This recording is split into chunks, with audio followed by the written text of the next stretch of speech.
One of the reasons that I am so personally passionate about what we've done is that my son Holt struggled desperately with alcohol and drugs.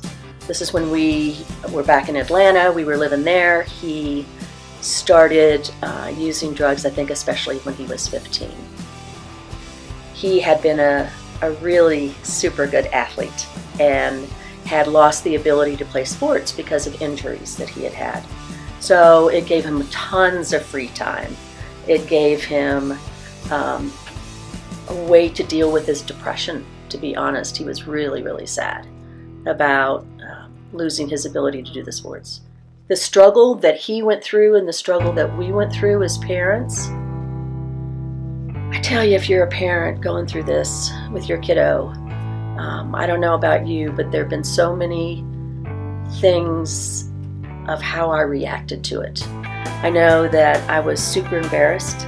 I felt so mad at him, so frustrated. How could he do this to us? You know, we've taught him better. Other things I felt were super, super sad. You know, couldn't sleep at night. Luckily, I had a really good friend at work that helped me know what I needed to get done because I wasn't concentrating very much. And I think Holt struggled desperately because of how much he loved us and how much he knew he was just really, really hurting us. And I know as parents back in Georgia, we had the right to try a lot of different things. We had the right to put our own kid on probation, and we did. That was a really, really tough night when I went in and did that. But it was helpful. I've got a whole journal about all the things that he did. You guys, he ran away. He was using not only alcohol but drugs. He stole from us. There were just so many things that he ended up doing. My husband and I knew that we had to do something by the time he was 18 when we were going to lose any kind of legal control over him. So ultimately, what we ended up doing is putting him in treatment. And he was there for a month. And he came out and he did awesome. He did awesome. He came back home to Illinois. We had moved to Colorado by that time. And he was sober for 9 months. And then I think he thought he could have a beer. And he had a beer and more beer and eventually became addicted to vodka. We got messages that he was doing hit and runs. He was in our truck that we had left for him. So anyway, he came to the conclusion that he needed to go back to treatment, and we were really excited about that. It was Labor Day 2006, and our daughter Sarah, who is about 3 years younger than Holt, and Brent and I went up to Yellowstone.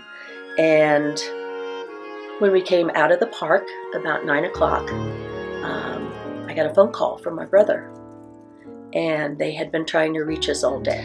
Mike started the conversation by saying, "Deb, you know we love you." I said, "Yeah, I know." He says, "It's about Holt." Mike said, "Holt died today." He had gone up to the local lake outside of Atlanta and was drinking vodka straight, starting about 10 in the morning. Drank all day. By about 4 that afternoon, he dove into the water because he was really hot. And when he came to the surface, he was just facing down, and he sank, and he drowned. And apparently there were a lot of people who were in boats around him and dove in to try to find him, and they didn't find him. So they called the rescue team, and they came out and were able to find Holt. I remember both Brent and Sarah asking me what was wrong.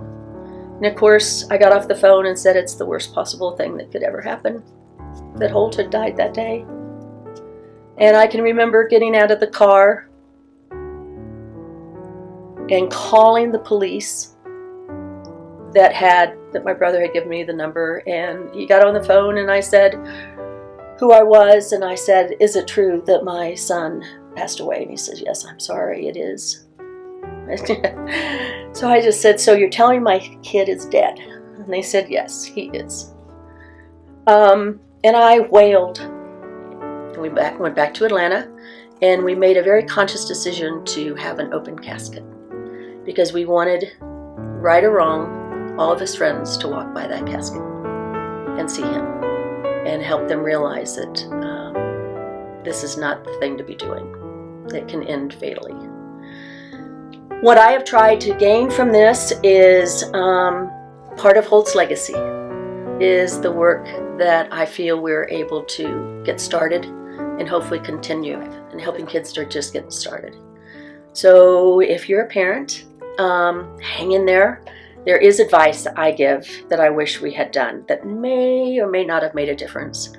One of them is take it seriously. Don't deny it. If your kid's using, take it seriously. Number two, but I wish we would have spent more time praising who Holt was. That he was kind, that he was funny, that he was an incredible problem solver. So really look for those characteristics in your kid and honor those and celebrate those as well as their accomplishments. Is